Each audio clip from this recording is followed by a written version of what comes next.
యేసుక్రీస్తు సిలువ వేయబడుటకు ముందు గురువారం రాత్రి నుండి శుక్రవారం ఉదయకాలం వరకు 6 తీర్పులు ఎదుర్కొన్నారు.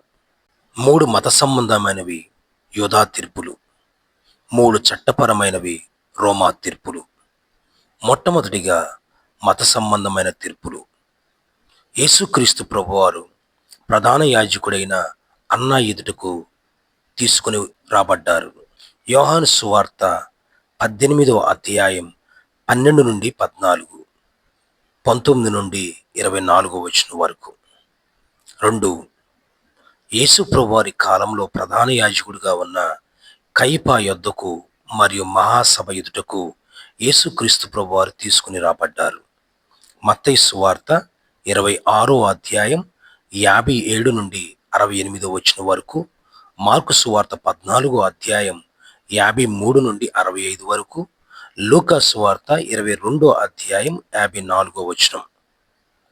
మూడవదిగా యేసుక్రీస్తు ప్రభువారు మహాసభ ఎదుటకు, అనగా 71 మంది, ఒక ప్రధాన యాజకుడు, యాజకులు, మత పెద్దలు, మొత్తం 71 మంది కలిపితే మహాసభ, సెన్హెడ్రిన్ మహాసభ అని పిలుస్తారు.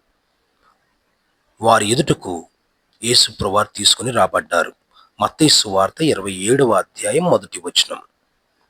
ఆ తర్వాత ప్రధాన యాజకులు అందరూ కలిసి యేసుక్రీస్తు ప్రభువారిని, ఆ కాలంలో రోమా గవర్నమెంట్ ఉంటూ ఉండగా ఆ రోమా ప్రభుత్వం యొద్దకు యేసు ప్రభువారిని తీసుకుని వెళ్ళి ఇతని సిలువ వేయాలి అని వారు అడిగారు. అయితే రోమా ప్రభుత్వం ఉంది కనుక చట్టపరమైన తీర్పులు కూడా జరగాలని వారు ఆశించారు. అందుకని మొదట యేసుక్రీస్తు ప్రభువారిని పిలాతు యొద్దకు తీసుకుని వెళ్ళారు. మత్తయి సువార్త 27వ అధ్యాయం 2వ వచనం, 11 నుండి 14వ వచనం, మార్కు సువార్త 15వ అధ్యాయం 1 నుంచి 5, లూకా సువార్త 23వ అధ్యాయం 1 నుంచి 5, యోహాను సువార్త 18వ అధ్యాయం 28 నుండి 38వ వచనం వరకు. అయితే పిలాతు ఎంత ప్రయత్నం చేసినా, పిలాతు ఎన్ని ప్రశ్నలు అడిగినా యేసుక్రీస్తు ప్రభువారు సమాధానం ఇవ్వకపోవటం వలన యేసుక్రీస్తు ప్రభువారు ఏ తప్పిదము లేదని ఎరిగి యేసుక్రీస్తు ప్రభువారిని విడిచిపెట్టడానికి పిలాతు ఎంతో ప్రయత్నం చేశాడు. కానీ ప్రధాన యాజకులు ఎవరూ కూడా దానికి ఒప్పుకోలేదు. యేసుక్రీస్తు ప్రభువారు గలిలయ ప్రాంతానికి చెందినవాడని పిలాతు ఎరిగి హేరోదు యొద్దకు యేసుక్రీస్తు ప్రభువారిని పంపించాడు.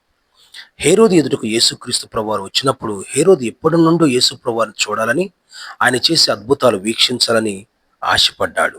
అయితే ఎన్ని ప్రశ్నలు అడిగినా, ఎన్ని చెప్పినా యేసు ప్రభువారు ఒక్క మాట కూడా అతనితో మాట్లాడలేదు. యేసు ప్రభువారిని అపహసించి ఆయనను తిరిగి పిలాతు యొద్దకు పంపించాడు హేరోదు. లూకా సువార్త 23వ అధ్యాయం 6 నుండి 12వ వచనం వరకు. చివరిగా యేసుక్రీస్తు ప్రభువారు పొంతు పిలాతు యొద్దకు తీసుకొని రెండోసారి రాబడ్డారు. మత్తయి సువార్త 27వ అధ్యాయం 15 నుంచి 26, మార్కు సువార్త 15, 6 నుండి 15, లూకా సువార్త 23, 13 నుండి 25, యోహాను సువార్త 18, 39 నుండి 19వ అధ్యాయం 16వ వచనం వరకు. ఈ 6 తీర్పులు ఆయన మీదకి వారు తీర్చినా, ఎంతమంది అబద్ధ సాక్షులు అక్కడికి వచ్చినా, తన భార్య చేత ప్రేరేపించబడిన వాడే పిలాతు యేసుక్రీస్తు ప్రభువారికి ఎటువంటి హాని చేయకూడదని ఆశించారు. ఆయనను విడిచిపెట్టాలని ఎంతో ప్రయత్నం చేశాడు.